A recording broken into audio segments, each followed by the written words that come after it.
Hello students, welcome back to my channel. ఈరోజు present perfect tense అనేటువంటిది మనం తెలుగులో తెలుసుకుందాం. సో ప్రజెంట్ పర్ఫెక్ట్ టెన్స్ అనేటువంటిది మనం ఎప్పుడైనా actions completed in the past by certain point of time or a period of time in the past. Okay, so ఎప్పుడైనా ఒక పని అనేటువంటిది గతంలో జరిగింది కానీ ఒక పీరియడ్ ఆఫ్ టైంలో, అంటే ఒక పాయింట్ ఆఫ్ టైంలో అది జరిగింది అని చెప్పేటువంటి సందర్భంలో పాస్ట్ పర్ఫెక్ట్ టెన్స్ని మనం వాడి చెప్తాం అనమాట. సో అది ఎంత సమయం జరిగింది, ఏ సమయంలో కరెక్ట్గా జరిగింది అని చెప్పేటువంటి సందర్భంలో పాస్ట్ పర్ఫెక్ట్ టెన్స్ వాడతాం అనమాట.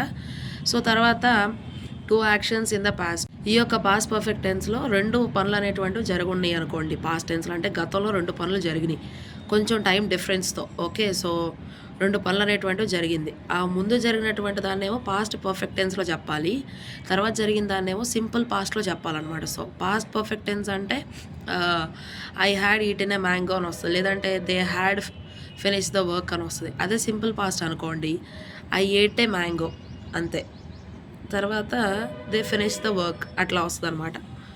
ఇక్కడ చూసినట్లయితే దీనికి స్ట్రక్చర్ ఏంటి అంటే సింగులర్ సబ్జెక్ట్స్కి ఒక రూలు, ప్లూరల్ సబ్జెక్ట్స్కి ఒక రూలు అనేవి లేదు. సో ఏ సబ్జెక్ట్ అయినా సరే మనం అన్నిటికీ కూడా హ్యాడ్ అనేటువంటి హెల్పింగ్ వర్బ్ని వాడతాము. సబ్జెక్ట్స్ అన్నిటికీ కలిపి I, we, you, they, he, she it అన్ని సబ్జెక్ట్స్, ఇవేమో సింగులర్ ఇవేమో ప్లూరల్ అయినా సరే అన్నిటికీ కలిపి హ్యాడ్ అనేటువంటి హెల్పింగ్ వర్బ్ని వాడతాము. తర్వాత V3 వాడతాము. నేను చెప్పాను ఈట్ అంటే V1, ఏట్ అంటే V2, ఈటెన్ అంటే V3 అని. అట్లాగే ఏ రెగ్యులర్ వర్బ్ అయినా ఇర్రెగ్యులర్ వర్బ్ అయినా మనం V3 తీసుకోవాలన్నమాట. సో రెగ్యులర్ వర్బ్లో డాన్స్డ్ అనుకోండి, డాన్స్డ్ అనే V3 ఇక్కడ రాసుకోవాలి. సో అదేవిధంగా డ్రంక్ అనుకోండి, డ్రంక్ అనే V3 ఇక్కడ మనం తీసుకోవాలన్నమాట. సో అది రెగ్యులర్ అయినా ఇర్రెగ్యులర్ అయినా V3 ఫామ్ అనేది మనకి ఇక్కడ రావాలి హ్యాడ్ తర్వాత ఆబ్జెక్ట్ యాజ్ ఇట్ ఈస్ మనం ఏది తీసుకుంటే అది అనమాట. So I had written notes, లేదంటే I had finished my project అట్లా. తర్వాత అదే షీతో మనం రాసామంటే సింగులర్ సబ్జెక్ట్ షీ తీసుకున్నాము, హ్యాడ్ తీసుకున్నాము, తర్వాత V3 తీసుకున్నాము, ఈటెన్ కదా V3 తీసుకున్నాము, a mango they had finish the work. Okay, so ఇట్లాగే ఈటెన్ మ్యాంగో కాకుండా ఇంకొక ఎగ్జాంపుల్ ఇవ్వాలని దే అనేటువంటి సబ్జెక్ట్ తీసుకున్నాను, హ్యాడ్ అనేటువంటి వర్బ్ తీసుకున్నాను, ఫినిష్డ్ V3 అనమాట. So V3 object the work, full stop అట్లాగనమాట. తర్వాత ఇక్కడ రాసేటప్పుడు మరి before we had gone there they left the college, ఏ యాక్షన్ని ముందు చెప్పాలి ఏ యాక్షన్ని తర్వాత చెప్పాలి అనేటువంటిది కొంచెం కన్ఫ్యూజ్ అవుతూ ఉంటారనమాట. సో ముందు జరిగిన దాన్ని పాస్ట్ పర్ఫెక్ట్ టెన్స్లో, తర్వాత జరిగిన దాన్ని సింపుల్ పాస్ట్లో చెప్పాలన్నమాట. సో ఇక్కడ కొన్ని సెంటెన్సెస్ ఎగ్జాంపుల్స్ అయితే ఇచ్చారు. Before we had gone there they left the college, so ఇది రాంగ్ అనమాట. ముందు జరిగింది ఎప్పుడైనా సరే పాస్ట్ పర్ఫెక్ట్ టెన్స్లో చెప్పాలి కాబట్టి before we went there they had left the college. Okay, so వీళ్ళు కాలేజ్ వదిలేసి వెళ్ళిపోయారు అన్నది ముందు జరిగింది, మేము వెళ్ళాము అనేటువంటి తర్వాత జరిగింది. So they had left the college అంటే మేము అక్కడికి వెళ్ళేసరికి వాళ్ళు వెళ్ళిపోయారు.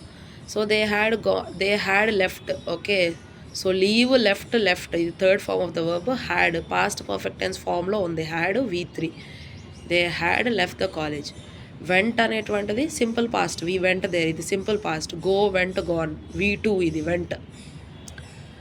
తర్వాత sentence with the after in the past. Okay, so ఎప్పుడైనా ఇక్కడ మనకు హింట్ ఇచ్చారు, ఎప్పుడైనా ఏదైనా సెంటెన్స్ ఆఫ్టర్ అనేటువంటి దాంతో వస్తుంది అంటే దాన్ని పాస్ట్ పర్ఫెక్ట్ టెన్స్లో చెప్పాలన్నమాట. సో ఎప్పుడైతే సెంటెన్స్ ముందు బిఫోర్ అనేది వచ్చిందో సో అప్పుడు దాన్ని సింపుల్ పాస్ట్లో చెప్పాలి. బిఫోర్ అనేటువంటి వర్డ్ వచ్చినప్పుడు దాన్ని సింపుల్ పాస్ట్లో చెప్పాలి, ఆఫ్టర్ అనేటువంటి వర్డ్ వస్తే పాస్ట్ పర్ఫెక్ట్ టెన్స్లో చెప్పాలి. So by the time we had reached railway station the train already left. Okay, so ఇది రాంగ్ అనమాట. By the time we reach the railway station అంటే మేము అక్కడికి రైల్వే స్టేషన్కి వెళ్ళేలోగానే ట్రైన్ వెళ్ళిపోయింది. అంటే ఏ పని ముందు జరిగింది, ట్రైన్ వెళ్ళిపోవడం ముందు జరిగింది. సో కాబట్టి ట్రైన్ హ్యాడ్ లెఫ్ట్ అనేటువంటిది మనం ఇక్కడ ట్రైన్ హ్యాడ్ లెఫ్ట్ అంటే ట్రైన్ వెళ్ళిపోయింది అనేటువంటిది ముందు జరిగింది కాబట్టి సో దాన్ని పాస్ట్ పర్ఫెక్ట్ టెన్స్లో చెప్పాము. మనం అక్కడికి వెళ్ళింది తర్వాత జరిగింది కాబట్టి we reached. Okay, so reached. Okay, so reached అనే V2 ఇక్కడ రాసాం సింపుల్ పాస్ట్. తర్వాత హ్యాడ్ లెఫ్ట్ అంటే హ్యాడ్ ఏమో అన్ని సబ్జెక్ట్స్కి హ్యాడ్ రాయాలి, లీవ్ లెఫ్ట్ కాబట్టి లెఫ్ట్ అనేటువంటి V3ని ఇక్కడ రాసాం.